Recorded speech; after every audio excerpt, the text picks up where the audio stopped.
Mas no primeiro dia da semana, alta madrugada, foram elas ao túmulo levando os aromas que haviam preparado.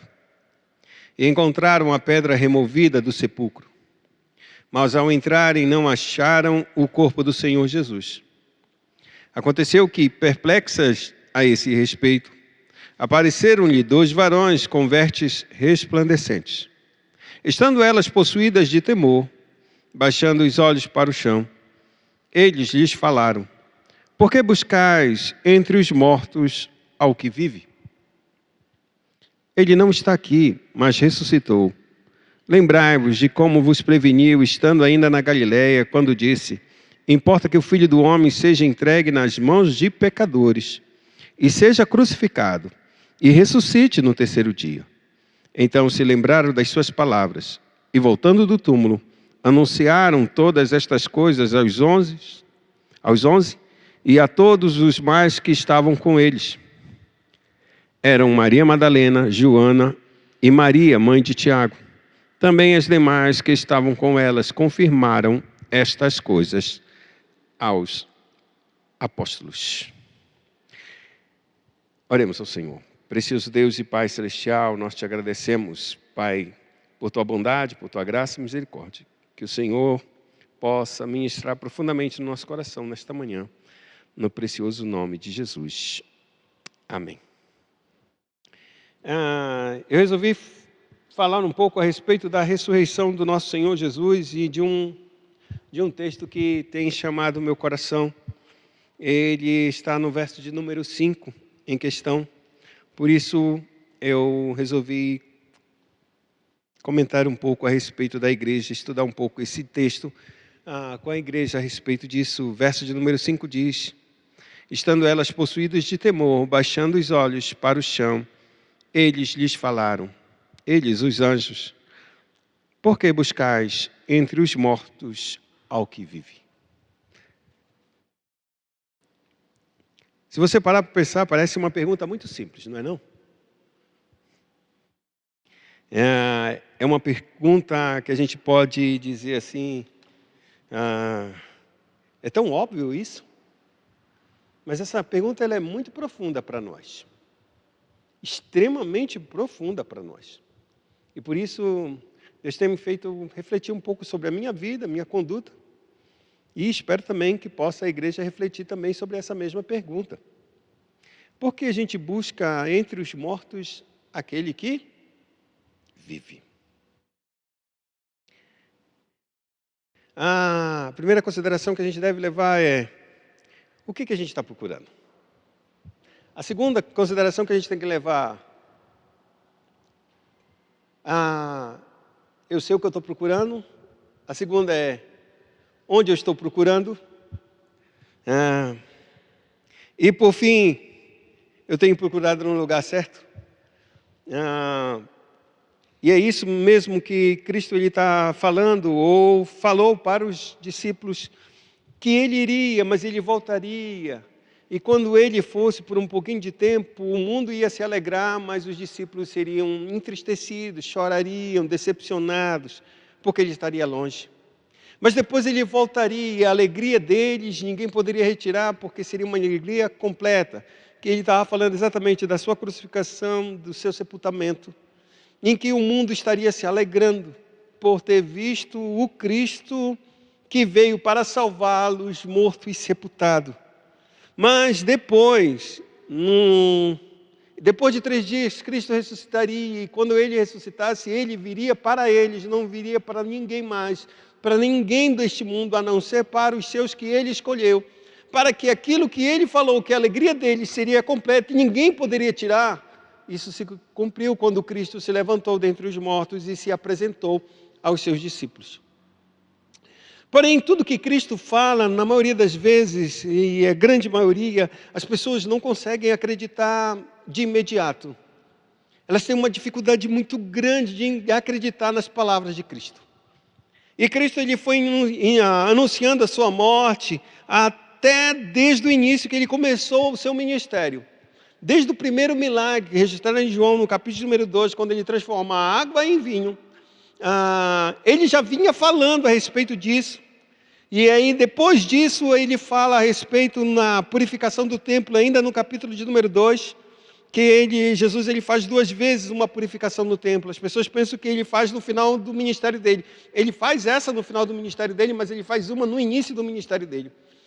E o fato é que as pessoas ficaram: como é que tu faz essas coisas? Qual é a tua autoridade? Ele diz: que sinal tu dás para te fazer o que tu estás a fazer? E então Jesus diz: destruí este templo e eu reedificarei em 3 dias. E a Bíblia diz que os judeus responderam: disse, como esse templo todo foi edificado em 46 anos? Como? Destruir, tu vai construir ele em 3 dias, reconstruí-lo. E João vai relatar dizendo assim mesmo: ele não estava falando deste templo físico, mas do seu próprio corpo. E então, quando ele ressuscitou dentre os mortos, João relatando já muitos anos depois, escrevendo seu evangelho, diz: então os discípulos se lembraram dessa palavra. Veja, a primeira caminhada, no primeiro ano, ou talvez nos 3 primeiros meses da vida de Cristo aqui no seu ministério, Jesus estava falando sobre a sua morte e os discípulos não entenderam. A princípio pode ser muito obscuro mesmo, destruir este templo e dentro de 3 dias, todo mundo que olhasse via o templo, e o templo era o símbolo máximo da presença de Deus entre o povo de Israel. Então ele disse: como vai destruir, vai acabar? Não tinha como realmente, muitas vezes, a gente olhar aquele templo físico e separar esse templo físico e olhar para o corpo de Jesus como sendo o templo verdadeiro de Deus, onde habita a presença do Senhor. Mas a partir desse ponto, Jesus começa a ensinar a respeito da sua morte. A partir desse ponto, ele começa a falar. E durante todas as vezes que ele falava, os discípulos não entendiam. Todas as vezes que ele falava. E quando ele chega bem no finalzinho da sua morte mesmo, bem no finalzinho, já prestes a ser crucificado, prestes a ser preso, Jesus volta a falar: é necessário que o Filho do homem vá e seja levantado, vai e seja crucificado, vai e seja preso pelos principais sacerdotes, pelos líderes do povo, seja entregue na mão dos gentios, seja crucificado, morto e sepultado, mas no 3º dia ressuscitarei e voltarei para vocês, e os verei na Galileia. Lucas vai retratar isso, e o fato é que as pessoas não entenderam, os discípulos não conseguiam entender. E aí tem uma pergunta para nós que a gente deve fazer: por que a gente é tão difícil de entender as palavras de Cristo? Se elas são tão simples, tão claras e tão precisas. Muitas vezes, quando Jesus falava, às vezes ele usava de parábola, muitas dessas vezes, e os discípulos também não entendiam como a maioria, mas eles iam até Jesus e diziam: Senhor, me conta o que significa o que tu estás dizendo. Então ele contava as parábolas, ele interpretava o significado das parábolas. Às vezes ele até repreendia os discípulos pela dureza de entendimento deles, pela falta de percepção espiritual que eles tinham. Disse: o que vocês têm? Qual é a dificuldade de vocês entenderem isso? Certa vez Jesus multiplicou pães e peixes. Aí recolheram 12 cestos cheios de pedaços de pães e peixes. Ele alimentou nessa vez 5.000 homens, mais de 5.000 homens. Aí depois, alguns meses depois talvez, ele vai e multiplica pela 2ª vez pães e peixes. E agora, dessa vez, eram 4.000 pessoas, 4.000 homens. E ele recolhe 7 cestos cheios de pedaços de pães e peixes. Quando ele termina a 2ª multiplicação e ele vai seguindo adiante, e ele está indo rumo de Jerusalém, Jesus disse assim mesmo: vos preveni do fermento dos fariseus. Aí os discípulos ficaram assim. Um olhou para o outro e disse: você tem pão? Você tem pão? Você tem pão? Rapaz, a gente não trouxe pão. Então é isso que ele está falando. A gente não se preparou para a viagem. A gente não tem pão, e agora? A gente vai passar necessidade, não é? Aí Jesus ouviu a murmuração deles. O que vocês estão falando? O que vocês estão dizendo? Vocês não conseguem entender ainda? Você acha que eu estou falando de fermento físico e biológico para fazer pão? Vocês estão se preocupando que vocês não têm pão hoje para a nossa viagem de partir daqui para o outro lado? Vocês não se lembram de que vocês tinham apenas 5 peixinhos, 5 pães e 7 peixes, né? Não é? Como é que é? 5 pães e 2 peixes, e quantos a gente alimentou? E quantos cestos sobraram? 12, Senhor. Foram 5.000 homens. E da outra vez, que vocês tinham 7 pães, a Bíblia diz mais ou menos 7 pães e alguns peixinhos. Quantos vocês alimentaram? 4.000, Senhor. E quanto sobrou? 7 cestos, Senhor. Vocês acham que eu ainda estou falando de fermento de pão? Aí eles, Senhor. Não, o Senhor está falando de outro tipo de fermento. Eu estou falando da hipocrisia dos fariseus. De viver uma coisa, de tentar falar uma coisa e viver outra totalmente. Eu estou trazendo isso para que a gente perceba que a jornada na nossa vida cristã é uma jornada que ela vai precisar de muita luz na nossa caminhada. Muita luz, irmãos.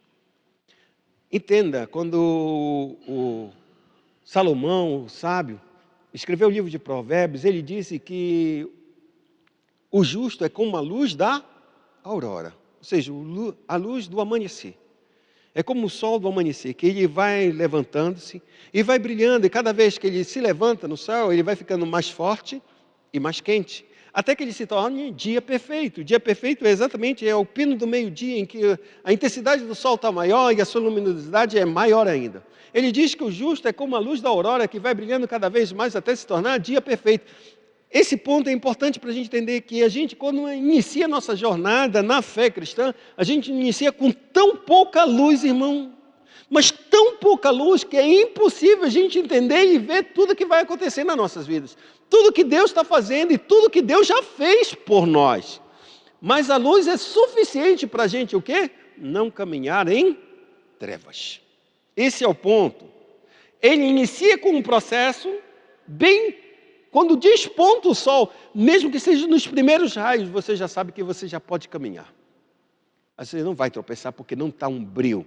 Se não tivesse luz elétrica, não tivesse nada, bateu os primeiros raios do sol, levantou-se só aquele laranjão no céu, você já consegue sair, não tem problema. Vai ter um pouquinho de dificuldade, mas você consegue ver completamente a estrada. Não é muito bom porque você ainda está com frio. O céu não está, que a gente pode dizer, o sol não está tão forte ao ponto de deixar você aquecido. Você vai precisar se agalhar, você vai precisar de fazer certas coisas para que você caminhe. Todavia, você consegue caminhar. Meu ponto é exatamente isso. Na nossa jornada de fé, muitas vezes a gente não consegue entender as palavras de Cristo, mas o pouco que Ele dá, a gente tem que se firmar naquele pouco. Como disse, aquilo que você tem, o pouco de luz que você tem, caminha sobre essa luz. Na luz do Senhor, vemos a luz. Pela luz do Senhor, nós conseguimos ver a luz. O que Deus está dizendo é que um pouquinho só de cada vez que você entende da palavra e você consegue confiar no Senhor, é o suficiente para você caminhar e desfazer muitas trevas na nossa vida. Às vezes a gente quer desfazer trevas enormes quando a gente ainda nem chegou naquele ponto. É o tipo claro nosso de percepção de que a nossa ansiedade quer ter muita coisa na frente, coisa que a gente não vai precisar por agora. Então Deus sabe a medida certa que você precisa ter para aquilo, para a tua jornada. E aqui é interessante porque ontem na nossa reunião aqui, encontrei com uma irmã que ela estava aqui, do Paraná, casou e tal, e ela se batizou numa igreja neopentecostal, muitos anos atrás. E depois ela começou a congregar numa igreja presbiteriana, depois ela veio para cá, para a igreja de Colinas, está lá em Colinas, com o marido dela. E ela disse, eu estou querendo me batizar, porque eu não sinto que o meu batismo valeu. Quando eu me batizei, parecia que não valia aquele batismo. Porque hoje eu entendo que era como se eu não tivesse sido batizada. E eu falei para ela, disse, olha, o batismo é só um. E aí eu coloquei a simples declaração que todo mundo consegue perceber. Quantas vezes Jesus ceiou com os discípulos? A ceia que a gente come todo domingo não, pelo menos a primeira vez, primeiro e segundo domingo. Quantas vezes? Uma vez. Dessa uma vez que ele instituiu a Páscoa, ali a ceia do Senhor, desses 11, porque Judas não tomou a ceia, qual deles entendeu o que Jesus estava fazendo?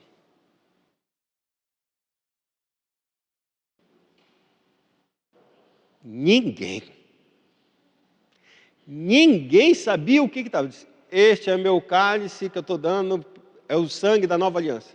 Bebei todos. É para beber? Este é meu pão partido por vós, comei, que é dado em favor de vós. Para comer? Comi. O que significa isso, Pedro? Está gostoso só assim. Está gostoso. Meu ponto é, eles não sabiam o que eles estavam fazendo, eles estavam obedecendo. Eles não tinham intenção, eles sabiam que era algum símbolo forte de uma aliança entre ele e Cristo. Como se fosse uma representação de que eles estariam em laço de vida e morte. Isso eu posso confiar que eles entenderam. Mas eles não entendiam que o Cristo era verdadeiramente o sacrifício para eles, como o Cordeiro da Páscoa. No antigo Israel, lá no Egito, foi dado através de Moisés entregando aquele Cordeiro. Eles não entendiam que Cristo era esse próprio Cordeiro. Eles não entenderam. Todavia eles comeram. Quando eles comeram, Jesus ressuscitou e eles entenderam toda a dinâmica, a pergunta que eles fazem é, e eu faço para vocês: Senhor, não valeu aquela ceia que a gente comeu com o Senhor? Vamos voltar de novo, vamos fazer tudo de novo, porque agora eu sei o que o Senhor está fazendo. Fizeram isso? Me digam. Jamais. O que eu quero dizer para vocês é que muitas vezes que a gente vai fazer, a gente não tem o significado completo daquilo que a gente está fazendo. Mas de alguma maneira a gente recebe, porque é isso que eu tenho que fazer. Jesus disse que era para você batizar. Muitas pessoas se batizam sem saber exatamente o que é isso. Eles sabem que foi isso que Jesus falou e que é uma morte, mas eles não têm a profundidade dessa relação, dessa aliança. Não tem. E o que eu vou fazer? Depois que eu entendo na minha jornada da fé, que eu caminho cada vez mais e eu volto e eu digo, quando eu me batizei eu não tinha tanto entendimento assim não. Será que não dá para a gente repetir esse negócio agora valendo? Agora vai valendo. Eu me lembro da minha vida de pré-crente, vou colocar assim, se a gente pode dizer. A minha avó sempre ensinou para a gente algumas histórias da Bíblia. E o Pai Nosso, né? E eu nunca fui de ir para a igreja, né? Mas eu ouvia da minha avó, né? Então, quando adolescente e jovem, eu dobrava meu joelho e orava. E orava que oração? Pai Nosso, porque era a única que eu sabia. Eu sabia que não podia repetir o Pai Nosso. Porque Pai Nosso não é para ser repetido, não é uma reza. Não é uma reza no sentido de que a gente deve repetir, como se assim valesse. Não. Então eu entendia isso pelos ensinos da minha avó, né? Mas eu não conseguia orar o Pai Nosso, em menos de 3 vezes eu tinha que repetir ele.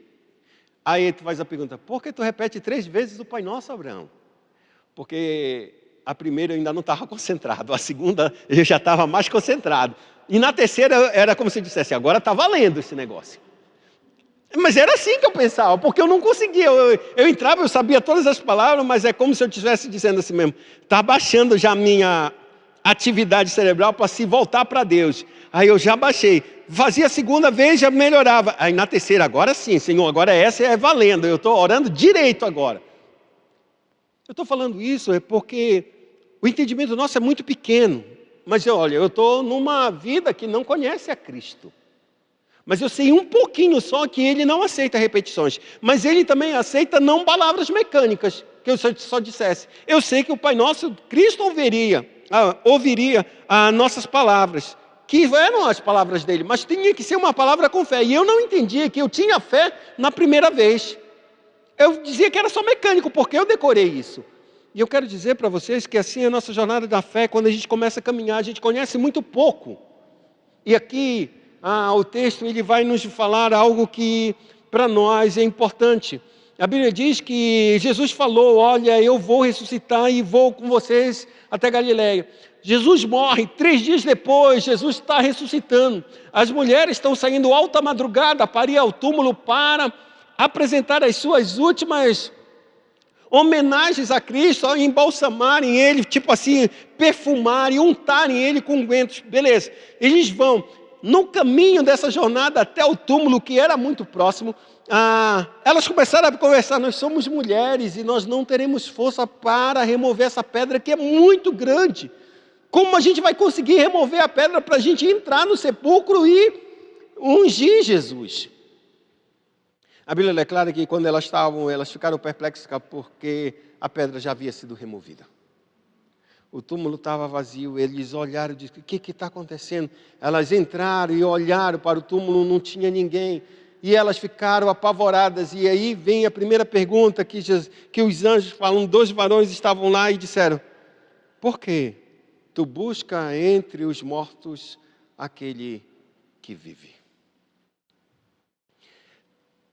Por que a gente vai buscar entre os mortos alguém que está vivo?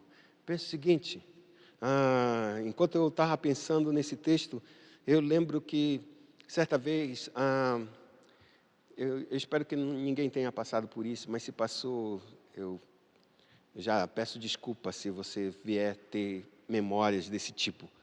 Mas certa vez uma vizinha chegou em nossa casa e eu acho que era o marido dela, o filho dela, alguma coisa assim, estava desaparecido. E quando estava desaparecido, a gente só tem 2 opções para a gente procurar. Aonde a gente procura? Vamos lá. IML e? O IML é a última possibilidade, porque a gente não quer estar indo lá.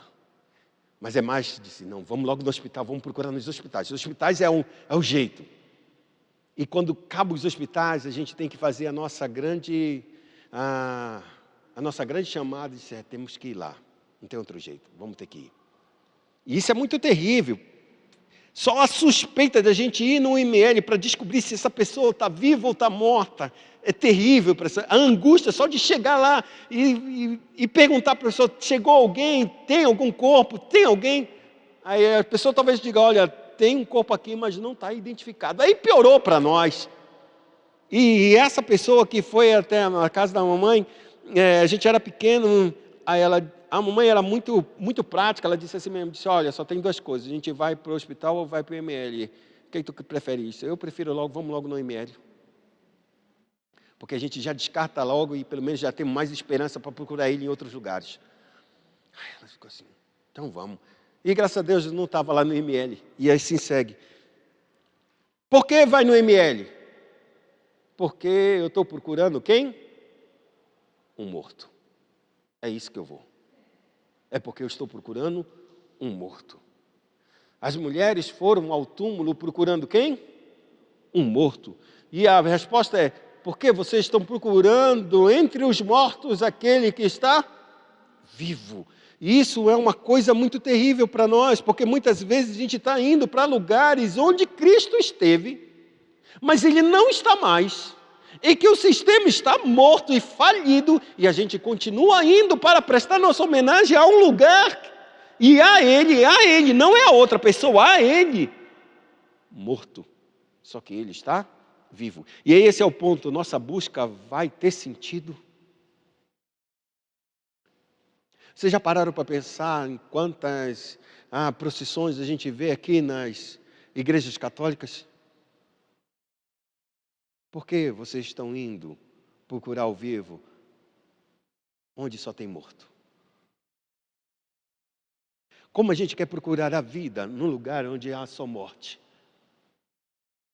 Não existe isso, irmãos. É ilógico isso. É contrassenso a gente procurar vida onde só há morte. É contrassenso. Mas as mulheres estão acreditando que ele ainda continua lá. Elas não sabem, não conseguiram acreditar como todos os outros. Elas não são diferentes dos outros apóstolos. Elas não acreditam que ele vai ressuscitar. Se eu não acredito que ele vai ressuscitar, ele está morto. Se ele está morto, eu tenho que separar a minha homenagem para aquele morto. E eu faço com todo o meu coração, eu faço com toda a minha devoção. Eu faço buscando vida. E a Escritura diz claramente que elas foram preocupadas. Como é que eu vou tratar deste morto? A pedra é grande. Não tem ninguém para tirar para a gente. E aí as nossas perguntas podem ser muito claras. Será que realmente eu estou procurando vida onde Jesus não está mais? Ele já esteve, mas Ele não está mais. Se você acha essa pergunta tão simples, quando você olhar o livro de Hebreus, todo o livro de Hebreus, ele vai falar exatamente dessa pergunta. Uma resposta muito clara a essa pergunta. Por quê? Porque os judeus que haviam se convertido e eles foram expulsos por causa da fé que eles tinham em Cristo Jesus, eles estavam fora da sua pátria, foram desterrados, perderam suas posições, suas posses, perderam tudo e foram longe para a sua terra. Quando eles estão longe da sua terra e ainda em perigo e ainda em perseguição, a Bíblia declara que o autor de Hebreus, ele começa a escrever. Por que ele começa a escrever? Para esse povo que perdeu tudo, foi desterrado, não tem parte alguma mais em Israel, saiu. Porque ele escreve para esse povo, porque esse povo está pensando, será que a gente tomou a decisão errada? Porque a gente está sofrendo expoliação, perdemos nossos bens, perdemos até a nossa vida, só estamos com as roupas das vestes, mas quando a gente olha para trás, já tem mais de 20 anos que Jesus ressuscitou e foi aos céus, e o templo continua intacto. As pessoas continuam oferecendo os sacrifícios, os sacerdotes ainda estão fazendo as oblações, as intercessões, tudo continua do mesmo jeito que Jesus morreu e ressuscitou. Tudo está igualzinho, nada mudou. O que mudou foi as nossas vidas por depositarmos a fé em alguém que ressuscitou e disse que ia voltar. Mas o que a gente vê continua do mesmo jeito. O autor de Hebreus, ele vai escrever exatamente sobre isso. De que a fé que eles têm hoje, eles precisavam de um pouco mais de paciência para alcançar a promessa. Porque aquilo, a primeira aliança que está feita e que é estabelecida e que é vista no tabernáculo ou no templo, ela está prestes a findar, a cair. Porque se eu levanto uma segunda aliança, a primeira se tornou obsoleta e ela não vai lhe mais. E é uma questão de tempo de ruir.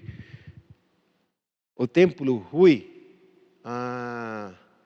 no ano 70 depois de Cristo, ou seja, 40 anos depois da morte de Jesus. O templo é destruído, Jerusalém é destruída e todo mundo foge. Até os dias de hoje não existe templo em Jerusalém. Desde aquele tempo até agora, não se levanta mais um sacrifício, não tem mais uma oferta, não tem mais nada, porque foi destruída. Agora olha para aquele povo que ainda olha para o templo e tem as oblações, e tem o sumo sacerdote, tem os sacerdotes, tem as ofertas, tem todos os ritos. E eles pensam, será que fizemos uma besteira? Não seria melhor a gente voltar? Foi isso que o autor Paulo fala para os Gálatas, dizendo assim mesmo, olha, você está certo, Jesus é Salvador, Jesus é o Senhor, Ele verdadeiramente é o nosso Cordeiro Pascal, mas vocês precisam ser circuncidados e guardar a lei para que vocês sejam salvos. Por que procuram entre os mortos aquele que vive? Por quê? Porque esse mesmo Jesus, ele guardou toda a lei. E ele disse que eu não vim destruir a lei, mas vim cumpri-la. Jesus disse isso. Que ele não veio destruir a lei, ele veio cumprir. Se ele veio cumprir e ele disse que era para a gente seguir, então a gente tem que ser também, porque Jesus foi circuncidado no 8º dia, porque Jesus também guardou o sábado, porque Jesus fez as coisas, sacrificou, isso e aquilo outro. As pessoas que eram judeus e as pessoas que eram gentios olhavam isso, isso é verdade, as palavras de Jesus disseram que era para a gente segui-lo, só que isso é uma meia verdade. Ele cumpre a lei porque nenhum de nós cumprimos. Essa é a razão pela qual ele vem cumprir a lei. Para dar testemunho que a lei não era demasiadamente difícil, muito pelo contrário, era simples e objetiva para se cumprir, mas a gente, contaminado pelo pecado, nós não fomos capazes de cumprir a lei de Deus. Então, por isso, Cristo, ele, agora, cumpre a lei no nosso lugar. E tudo que a gente pede é que nós venhamos realmente confiar nele. Por isso ele diz, por que vocês procuram entre os mortos aquele que está vivo? Porque a gente muitas vezes vai procurar Jesus em lugares onde Jesus já passou e ele não está mais ali. Você acha que não é com devoção que alguém se ajoelha diante de uma imagem, de um pedaço de pau, de um gesso? Acha que não é devoção verdadeira? É devoção verdadeira. Só que ela está procurando um vivo entre os mortos. e nunca vai encontrar. Está procurando vida onde só há morte. E assim as pessoas estão procurando várias coisas no reino de Deus, ou no Evangelho, neste mundo, onde nunca, em tempo algum, vão encontrar vida, irmãos. As pessoas receberam Cristo de uma certa forma, de um Evangelho, e esse Evangelho, em vez de levar elas a viver uma vida que agrade realmente a Deus, e que tenha vida plena, elas usam Cristo para procurar vida onde não há vida. Seja na prosperidade, seja no bem-estar, seja nisso, seja naquilo outro. Todas as bênçãos que Deus tem, ou todas as bênçãos que Deus delegou para a sua igreja e para este mundo, tem usado Cristo para promover algo que nunca vai gerar vida. Nunca. Será apenas morte e destruição. E às vezes a gente vai buscando certas coisas deste mundo, um bem isso, um bem aquilo, um prazer dali, tudo com o objetivo de poder granjear um pouquinho de vida. E quanto mais a gente consome desses prazeres deste mundo, mais a gente percebe que a gente vai precisar de mais ainda, porque é como uma água que nunca satisfaz, nunca tira a sede dessa alma. Ela continua sempre com sede, porque não é em Cristo que a gente está procurando, a gente está procurando em outras coisas que Cristo fez, outras coisas que Cristo passou, outra coisa que Cristo mandou e deixou aqui. E a gente está procurando nessas coisas, em vez de procurar nele e somente nele. E é por causa disso, amados, que a igreja precisa voltar e se lembrar do que Cristo falou. O Evangelho, amados, eu posso dizer, eis a razão por que a gente erra muito, porque a gente é muito fácil de esquecer as palavras de Cristo. É muito fácil. Se antes era fácil, olhando Ele, e não lembrava e nem entendiam, Ele agora não está aqui, mas o seu Espírito está e sua palavra está da mesma forma como Ele se estivesse na nossa presença. Mas do mesmo modo, sabe que o Evangelho tem que ser feito, ou um ministro do Evangelho tem que fazer? É repetir as mesmas verdades que ele já disse. É isso que o apóstolo Paulo disse: eu não me cansarei de dizer as mesmas coisas que eu tenho dito a vocês. E por que eu não vou me cansar? Porque a ideia é clara, eu esqueci. Eu não lembrei, eu não percebi. E quando eu esqueço e não lembro, o que vai acontecer? É dor e tristeza. É dor e tristeza, é decepção, é arrependimento. Por isso o Evangelho ele precisa ser repetido. Não pense que quando eu sair daqui dessa igreja, porque eu irei sair, quando eu sair dessa igreja e vir outro pastor, não pense que ele vai falar outra coisa diferente. Se ele for fiel ao Evangelho, ele vai repetir muitas coisas que eu falei, como eu tenho repetido muitas coisas que outros pastores fizeram, e muitos de vocês talvez, rapaz, ele nunca falou isso. Não é que ele não falou, é que você não lembra. Ele falou. Não existe pastores que ficam inventando coisas novas, não há nada de novo no Evangelho. A gente só precisa entender, lembrar e ser relembrado das coisas. Pois é isso que é o Evangelho, é a gente relembrar. Quantos de nós a gente passa por situações tão difíceis e a gente sente o quê? Medo, ansiosidade, não é ou não? Mas a Bíblia nos diz assim mesmo: crede no Senhor Jesus, será salvo tua casa. Crede no Senhor Jesus, clama a Ele, entrega teu coração e Ele tudo fará. Não temas, porque eu sou. Ou você sabe essa palavra, e por que está tão ansiosa? Por que tem tanto medo? Porque a gente esquece disso, irmãos. E é necessário que Deus tenha continuidade em falar conosco as mesmas coisas que Ele falou. Quantas vezes Deus falou com Abraão sobre sua promessa?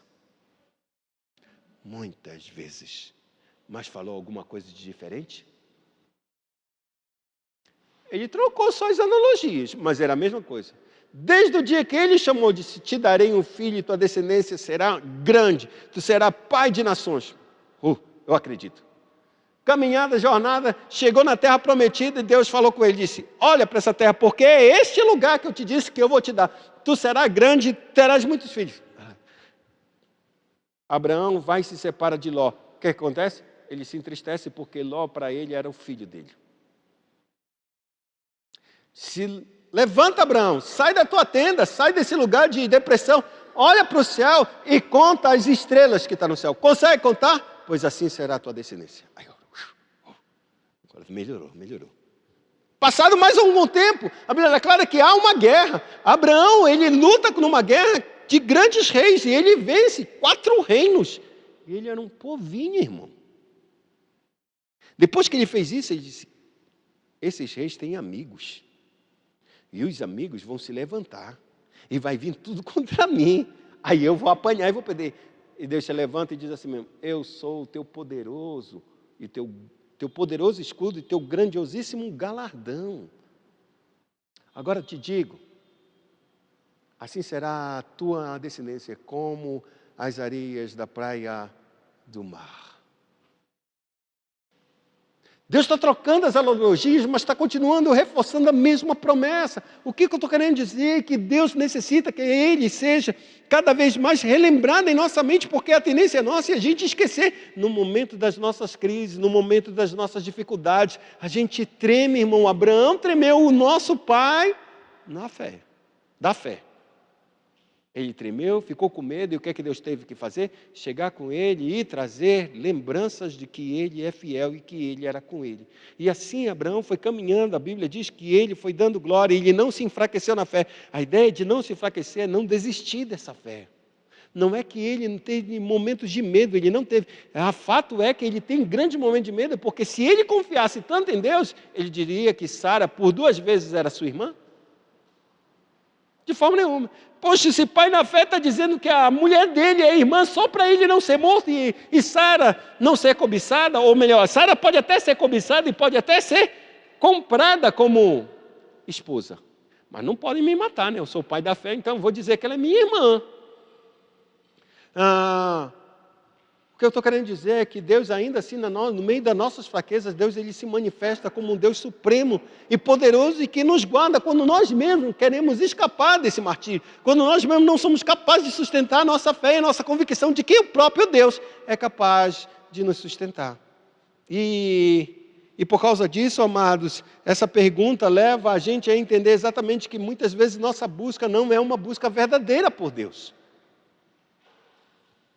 Às vezes a gente tem uma busca muito mentirosa, muito enganosa. Embora a gente tenha sinceridade no nosso coração, mas é uma busca mentirosa, porque a verdade está lá e a gente não quer acreditar naquela palavra que Deus falou, porque as circunstâncias nos mostram que não vai ser verdadeiro, que isso não vai acontecer, porque a imagem que eles têm é do quê? De um homem extremamente açoitado e pendurado no madeiro e descido dali morto, e ainda assim atravessado uma lança no seu coração, para que ele caísse e confirmasse totalmente a sua morte. É essa a imagem que eu tenho dessa realidade da crucificação.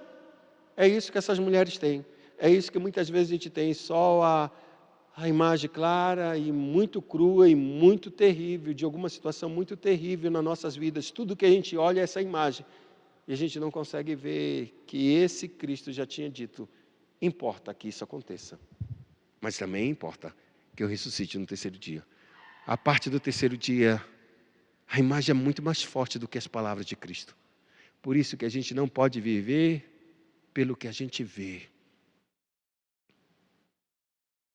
Porque se você olhar muito fixamente aquilo que você está vendo, sua circunstância, você não vai acreditar nas palavras de Cristo.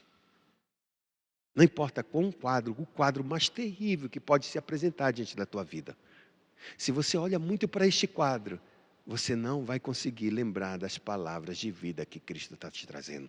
Das promessas e de que Ele estaria conosco até os confins da terra, até os últimos dias, irmãos. Mas a gente olha tão terrivelmente o quadro que nos assombra, nos circula. Não tem como. A gente inicia com os olhos em Cristo, como Pedro andando sobre as águas, mas ele, de repente a gente retira os olhos dele e começa a reparar onde nós estamos. Estou sobre as águas, estou numa tempestade, o vento está forte e as ondas extremamente altas. Tudo que eu vi foi as minhas circunstâncias e esqueci o Cristo que estava e disse, vem. Quando ele viu isso e viu todas essas coisas, o que aconteceu? E qual foi a próxima palavra de Pedro? Salva-me, Senhor. Salva-me. E o Cristo estende a mão, o ergue e diz: porque tu duvidastes, homem? Por que tu duvidastes? Eis a razão pela qual a gente deve colocar o nosso olhar somente fixo em Cristo. Porque se a gente olhar as circunstâncias, a gente não enfrenta nossos gigantes. Davi nunca enfrentaria um gigante, não é porque ele não tivesse medo, é porque ele não viu o gigante. Ele viu somente o Cristo que poderia matar esse gigante. Se ele olhasse para ele e para os seus recursos, não tem como eu vencer esse homem. Mas eu não olho para ele, eu olho para o Deus que nos sustentou, que me ungiu, que guardou e tem guardado Israel. O Deus soberano. A quem esse homem, se ele tivesse me enfrentado, se tivesse me humilhado, era uma coisa. Mas ele humilhou foi Deus, ele se levantou foi contra Deus. E se ele se levantou contra Deus, eu vou agora não defender a honra de Deus. Eu vou ser a resposta de Deus para com este homem. Porque qual é a melhor forma de Deus humilhar uma pessoa? É com aquilo que ela acha que é impossível dela perder. E assim o gigante Golias perde para um pequeno, um fracote, um pastor de ovelha que nem guerreiro é, nem treinamento de soldado tem. Tem vitória maior do que essa? Tem maior humilhação que essa? Não existe. E é tão verdade isso, que todos os filisteus fogem. E lembrem-se, amados, quando o gigante Golias vem lutar, ele era um, mas a Bíblia diz que ele tinha 3 irmãos. E que um dos líderes de Davi, muitos anos depois, matou esse irmão de Golias, o qual tinha 6 dedos em cada mão e nos pés. Tão grande quanto Golias. Você acha que ele não estava lá no combate? Estava. Mas quando ele viu o irmão dele caindo e todo o exército viu dos filisteus, Golias caiu por causa desse menino. Ninguém vai resistir. Fugiram. Porque procuram entre os mortos aquele que vive. E então os anjos voltam e dizem a si mesmos: lembrai-vos da palavra que ele vos disse. Importa que ele morresse, fosse crucificado e no terceiro dia ressuscite. E agora vão e digam, como ele disse: vai vê-los na Galileia. E assim foi. E a Bíblia diz claramente nesse texto que ele não está aqui, mas ressuscitou. Lembrai-vos de como vos preveniu, estando ainda na Galileia, quando disse: importa que o Filho do Homem seja entregue nas mãos de pecadores, e seja crucificado e ressuscite no terceiro dia. Então se lembraram das suas palavras. E voltando do túmulo, anunciaram todas as coisas aos 11 e a todos os mais que estavam com eles. Era Maria Madalena, Joana e Maria, a mãe de Tiago. Também as demais que estavam com elas confirmaram estas coisas aos apóstolos. O verso 12 diz: tais palavras lhes pareciam como um delírio e não acreditaram nelas. Tais coisas parecia para eles como se elas estivessem delirando. Ou seja, fugindo da realidade. Isso foi tão traumático para a mãe, principalmente, ele diz, mãe, Maria, mãe de Jesus. Maria Madalena, a quem foi expulso 7 demônios e passou a viver com Cristo. Assim, seguir a Cristo. Outras mulheres também, mãe de Tiago, que é prima de Maria. E outras demais mulheres que Lucas não vai relatar aqui, mas os outros evangelhos vão relatar. Elas confirmam as mesmas palavras, mas eles olham e dizem: é mulher, irmão. Quanto elas não sofreram? Se a gente sofreu, não aguentou ver o nosso mestre, imagine essas mulheres que deram tudo, largavam tudo por ele.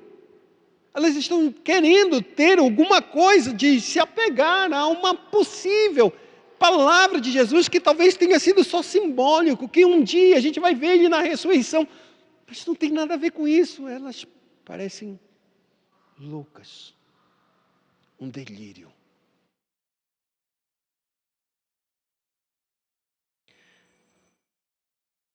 Eu quero terminar com uma palavra para vocês.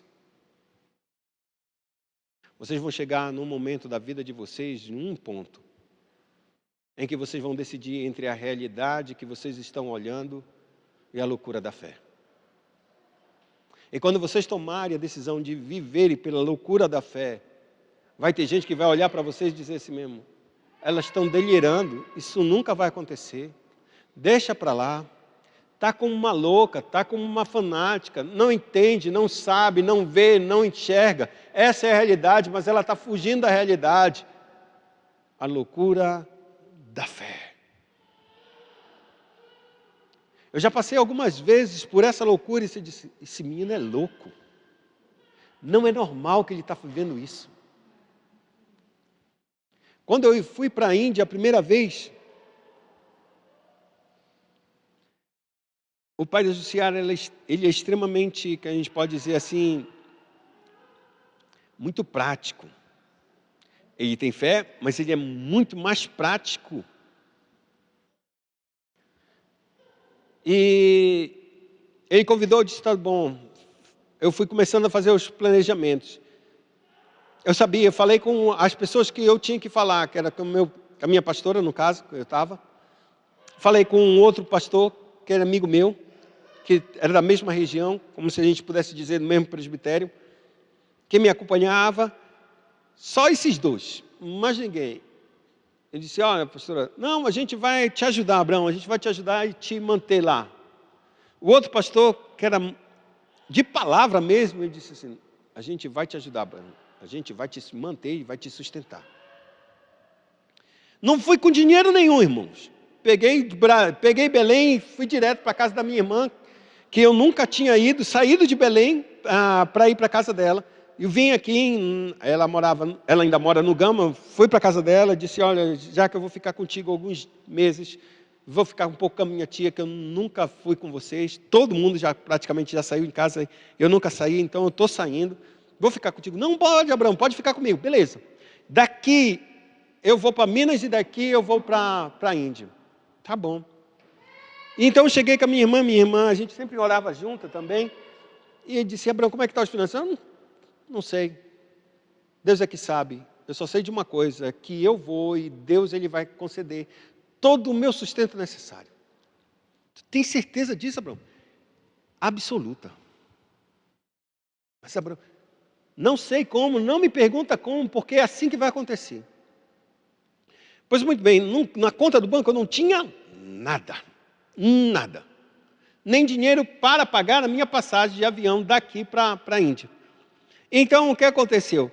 Josafá liga para mim e disse: Abraão, como é que está? Já conseguiu o visto? Eu disse: não consegui, não está dando certo esse visto aqui para mim conseguir a entrada na Índia. E eles já tinham conseguido o visto lá para São Paulo. Eu tentei enviar os meus documentos para ele, deu uma confusão, não deu certo, eu trouxe de volta e meti meu visto para receber visto de turismo apenas por 6 meses. Quando chegou nesse ponto, o Josafá disse assim mesmo para mim: Abraão, eu quero que tu pegue um avião, volte para Belém, faça uma mobilização e depois volte e a gente viaje junto. Aí eu disse: Josafá, não vou fazer isso. Não há possibilidade alguma de voltar para Belém e dizer que eu estou indo de novo para a gente arrecadar dinheiro para mim ir. Não vou fazer isso de forma nenhuma, porque o que eu tinha que fazer eu já fiz. Só anunciei e falei, e eles que se resolvam com Deus, eu não tenho nada a ver com isso. Não, porque isso, Josafá, eu não vou. E ele ficou bolado comigo quando eu falei isso. Eu não vou. Não, porque eu sei que Deus vai me dar, e não importa, eu não vou. Aí ele desistiu de falar comigo e ele ficou com o pé atrás comigo por causa disso. Aconteceu que eu consegui a passagem, na hora, paguei a passagem. Pá. Só que eu não tinha dinheiro nenhum, irmão, nenhum, zero. Nesse meio caminho que eu estava para partir, meu tio vendeu uma casa que era do pai dele.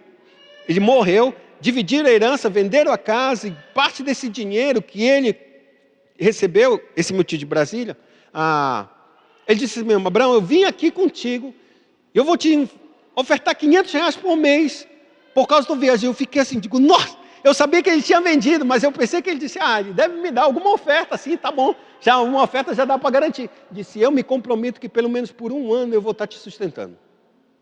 Eu disse, caraca, mano. Essa foi a primeira certeza de que Deus estava me dando a liberdade de ir, na certeza de que Ele me cobriria todos os meus gastos. Mas é R$500, não dava para cobrir tudo. Beleza, quando eu cheguei lá, eu paguei com essa parte desse dinheiro, eu paguei minha passagem. Então o que acontece? Quando eu viajei, Deus falou comigo claramente no meu coração, eu quero que tu faça uma coisa, Abraão. Tu vai entrar no banco e toda vez que tu for sacar no caixa, tu vai fazer uma oração. Tu vai orar me pedindo exatamente o quanto tu queres, para a tua necessidade. É assim que eu quero que tu faças. Ora para mim pedindo o que tu queres, exatamente o quanto precisa. E eu vou te dar. Mas se tu não orares, eu não vou te dar nada. Toda vez que tu entrar no caixa eletrônica, tu ora. Porque se tu não orar, eu não vou te dar. Falou assim no meu coração, irmão, não entendi isso. Disse, beleza, então tá bom, se é só para fazer isso, vou fazer. Viajei, quando eu viajei, cheguei na Índia, tudo tranquilo, sem dinheiro nenhum praticamente. Uns 10 dias depois que a gente estava organizando, a gente tinha que viajar da Índia, pegar um outro voo, para ir para o lugar onde a gente tem que estar trabalhando. E o Josafá disse, e aí, tem dinheiro? Aí eu disse, não, assim, não sei, eu vou ver. Não, deixa que eu vou pagar para ti, depois tu paga para mim, tá bom? Eu disse, tudo bem.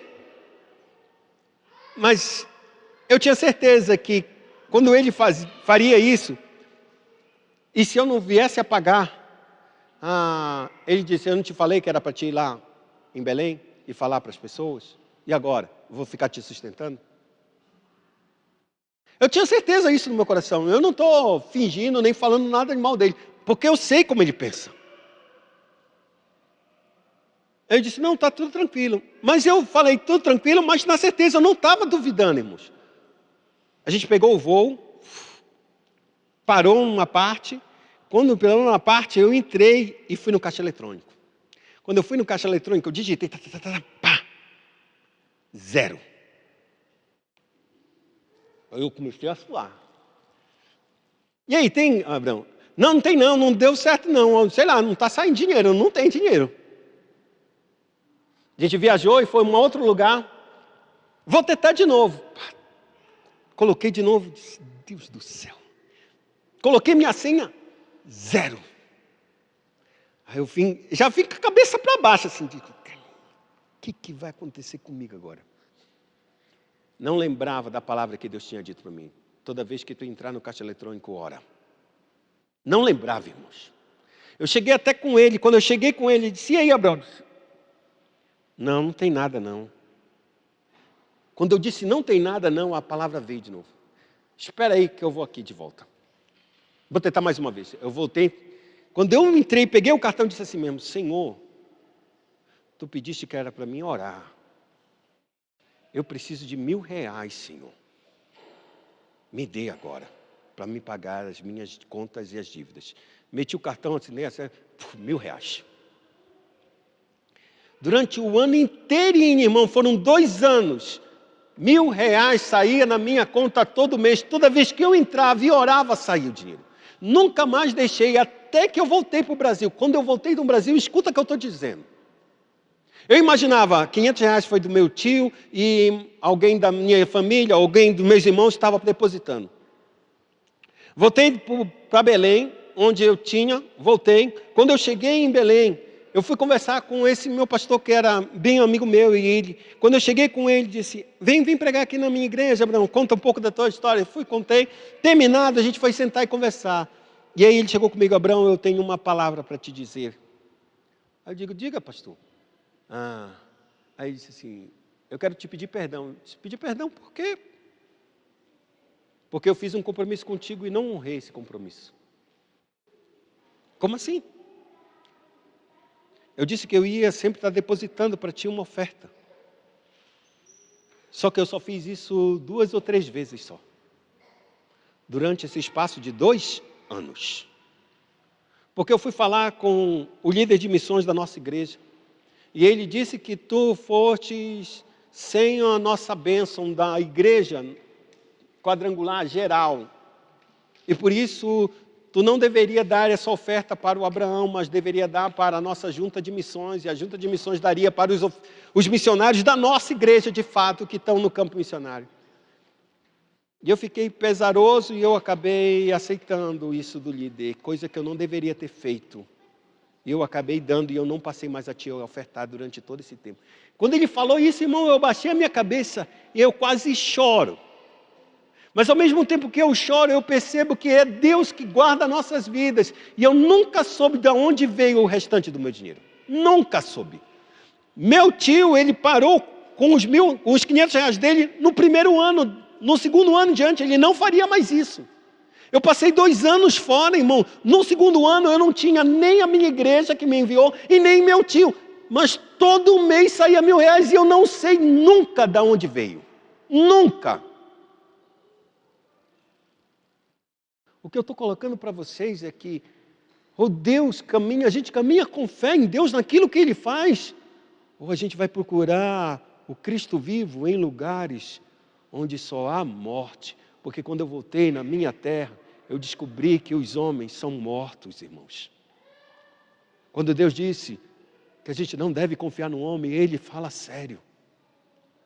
Eu nunca confiei, eu acreditei, porque ele era um homem sincero. E se ele não fosse sincero, ele nunca teria me pedido perdão, irmãos. Depois ele disse: Abraão, eu resolvi no meu coração que se tu voltar, não importa o que os meus líderes venham dizer, eu vou te abençoar. Só que dessa vez eu passei porque eu não fui mais para o campo missionário. E eu dei uma carta dizendo assim mesmo: não ofertem mais para mim, eu não estou voltando para o campo missionário. Eu vou voltar a viver e a trabalhar e a fazer as coisas. Não me ofertem mais. Mandei para todo mundo. Ele não teve mais oportunidade de fazer isso. O que eu volto a dizer, a gente vai viver pela fé. E muitas vezes, quando a gente viver pela fé, irmãos, as pessoas vão dizer: tu está louca. Não é realidade. Não é verdade. Volta para a realidade, senta o pé no chão, firma bem o pé no chão, porque essa é a tua vida. Não é, irmãos. Nunca será. O Deus que a gente acredita e o Deus que a gente serve, se você tem certeza de convicção de que Deus está contigo e Ele está trabalhando na tua vida, confia. Não seja orgulhoso, não seja vaidoso, mas confia que Deus vai sustentar e vai te dar a vitória. Já vi isso comigo, já vi isso nas minhas orações, e eu sei que Deus é fiel para fazer isso. E eu não sou especial e nem melhor do que ninguém nessa terra, porque eu vi isso acontecendo na vida de muitos outros. E a gente olha e diz: por que não na minha? Porque eu não posso crer e alguém dizer: você está louco, não vai acontecer desse jeito. Vai, porque a gente não está procurando um Cristo em lugares onde Ele está morto, procurando vida onde há vida, que é no trono da glória. Incline sua cabeça, oremos ao Senhor nesta noite, nesta manhã. Pai Santo, nós louvamos o Teu nome, te agradecemos pelo Teu cuidado e pelo Teu favor. Obrigado, Senhor amado, porque Tu tens sido bom para conosco.